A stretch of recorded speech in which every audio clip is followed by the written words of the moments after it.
So I was just thinking, like, when you have a knowing of like you're meant for something, it's inner knowing. Like, it's not cockiness or confidence. It's just like, you know, if you know, you know. If you know that you're meant for something big, if you know that your life is going to be, you know, if you know that you're going to be successful, if you know that, you know, when you know, you know. And around that time, like when I was in a season of my life where I was like kind of like figuring things out, and I always would like operate off of like that inner knowing. Like, people will feel that energy, people will feel that confidence. You could be the brokest bitch in the room, or you could have not have what everybody else has in the room, but people will feel that essence. People will feel that confidence, that sure. They may not know what it is, but people will feel it, and it's simply because you know. And there was a time in a season of my life where I used to like not kind of be in a rush. Like, although, you know, my life wasn't where it needed to be, and people kind of seen the potential in me and they seen that I could have been in a better position, I was kind of like moving at my own pace and trusting in divine timing. You know, I was trying to, you know, let my choices and my decisions make sense and be aligned. And sometimes when you're doing that, it's like from the outside it may look like you being lazy, or you're not in a rush, or you're just letting time pass. But that's majority of the time that's what divine timing looks like, you know. And that confidence and excitement of you knowing who you are and knowing that you're gonna, you know, be somebody. That's kind of how it like looks at first. Especially if you don't have it figured out, especially if your purpose is unconventional and it's something that, you know, you don't see out in the world. You know, you have to figure it out on your own. You have to come to your own realization. You have to stay on the right path and make the choices that you need to make, and just do it, you know. And sometimes those decisions may look like, you know, you making one step and then pivoting and making another, and then pivoting and making another. Like, but you just have to make the choice and make the decision. And sometimes the choice and the decision is going to be something that you never even expected or even perceived yourself to make or do. That's why you just have to make the choice and be true to you and know that it's something that you're supposed to be doing, because it is divinely ethical. It's divinely guided. And you know that the intentions as well, and that it's something that is meaningful to you, but also, you know, meaningful to your purpose and what you came on this earth to do. So basically, what I'm saying is, if like, cause like if you know, you know. If you are the type of person where you have that confidence, you have that excitement, and you know, like I don't know, like I know that I'm not where I need to be right now, but I just have this inner knowing of like I'm going to be good. You just have to go at your own pace. Like, sometimes people get tricked into believing that they have to kind of keep up, and it's like people gonna do what they do. You do you. You know, your journey and your path is for your journey and your path. Your journey and your path is for your journey and your path. But your pace is for your own journey and your own path. You know. And that's not exactly how I move, how I move, because I don't feel the need to keep up with nobody. You know, I really don't kind of really care what nobody else is doing if it like doesn't really have anything to do with me. Like, you know, if I see something I like and I fuck with it, you know, I like it and I fuck with it. But I've learned to just, when you're moving out of pure purpose and with the divine, you have to have trust in divine timing. And divine timing is a little bit slower than human timing. Because when we humans, we want to rush things. And that's what I learned when it comes to like releasing my book and stuff like that. Because my book has been done. Like, my book has been done months ago. But I'm learning how to just sit on certain things and allowing it to just, you know, breathe.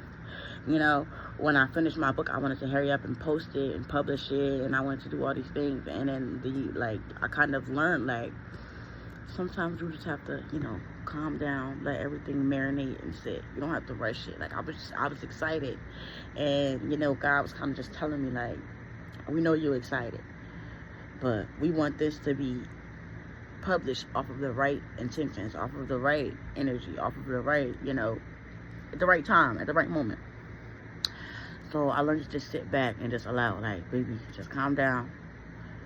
You got this, baby. Your book is done. Be happy and proud of that. But I always want to just step into the next thing, step into the next thing, step into the next thing. That I had to realize, like, sometimes I had to slow down and let some things breathe. So now I'm just working with the divine. And I'm trusting in divine timing. And whenever it's meant for my book to be published, it will be published. It's such a good book, which is why I was just so excited. And I tried to hurry up and post it, but I had to realize that good things take time. Things of true value and true meaning cannot and should not be rushed, you know? And it should be, you know, shared off of the right energy, not off of you trying to hurry up and rush because you want this or you want that. Like, no. You want it to be received well. And basically what I'm trying to say is, if you have something and you know it's of meaning, it's of value, take your time, cherish it, don't rush it, you know? And we live in a world where the world oftentimes makes us feel like we have to rush. Because you're always looking outside, you're looking at other people, and you feel like you gotta hurry up, you gotta rush. Take your time. Because what's for you is for you. Your journey and your pace and your path and what you're doing has nothing to do with what anybody else doing. What everybody else doing has nothing to do with what you're doing, you know? Everything that's for you is for you. And it doesn't matter what nobody else is doing. It's for you. It has your name on it, you know? So just stay in alignment and stay focused and pace yourself. Trust yourself. Trust your journey. And in the present moment, make those choices towards whatever it is that you're working towards, you know? I don't know why I just wanted to pull the camera on and speak on this, but something was just telling me, like, you know, don't get caught inside the rat race of people outside of you. And this is a lesson that I've been learning, but I'm learning how to really, like, relearn this and re-implement this in my life when it comes to my creativity and, you know, my creations and things that I'm putting out into the world. Because before, I've always learned this lesson when it came to, like, you know, living and, you know, trying to keep up with the Joneses and, you know, certain things. I've been learned that, like, I don't care to, you know, do what other people are doing.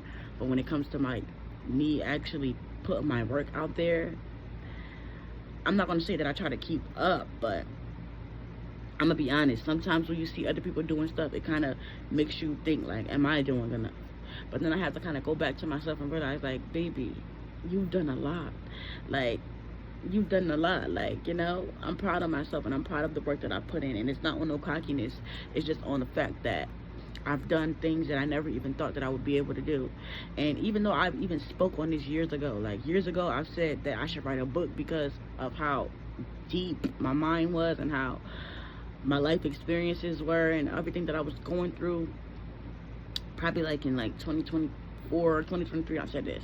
I'm like, well, I need to write a book. But when I said write a book, I thought it was going to be like specifically about like my life experience and like things that I was going through, you know, with my friends, family, and like, you know, with my, you know, just my spiritual journey and my spiritual awakening and me, you know, being more aware. But, and then eventually it just came to me, like, last year, I think that's when I started writing this book. It came out, and I just wrote it, so I don't even know what I'm talking about, but yeah, like, I'm happy and I'm confident in myself, and I know that the work I've been doing is kind of, like, shocking and mind-blowing, and sometimes I get imposter syndrome when it even comes to my own work, because it's like, girl, do you not know what you did? There's a million and one authors, but in my town or in my city and where I come from, and the people that look like me, behave like me, come from where I come from, that's rare. You know, even within my own life and my own journey and my own path, that's a big step from where I'm coming from, especially career-wise. You know, I've been the type of person where I always work jobs. I've just been a hustler of, like, doing hair or doing this or doing that. This is a big step for me, and I should be happy and proud of it. I should ease and flow into it easily. not rush it, and be proud of myself. Like, a lot of stuff that I do is like very impressive, and I be kind of like, I'm too humble sometimes, and I'm too humble. Like, I really am. Like, I could really be popping my shit way more than I do, but sometimes it's good to be humble. But yeah, just be proud of where you are and what you do, and don't let nobody make you feel like you ain't gotta be proud of what you do. Bitch, cockiness is when you feel some type of way and you really ain't doing shit. I have a reason to be happy and proud of myself. You have a reason to be happy and proud of yourself if you know that you put in that work regardless of what people are seeing on the outside. If you know that you have been putting the work to become a better person, to change your outlook, to change how you feel about yourself, to change your behavior, to change your emotions, to change how you react. Be proud of yourself. You know, the thing about that is we like to leave that to other people, but you should be your biggest cheerleader, you know? And yeah, I'm just gonna leave this right here because the conversation is like drifting off and going to other places. And yeah, I just wanted to speak on this. Like, let's normalize moving at our own pace. Let's normalize taking that risk on ourselves and making them choices and decisions that we need to make. Especially if you know that you have that confidence and you know that you have something that's amazing to offer to the world. Do it. Do it.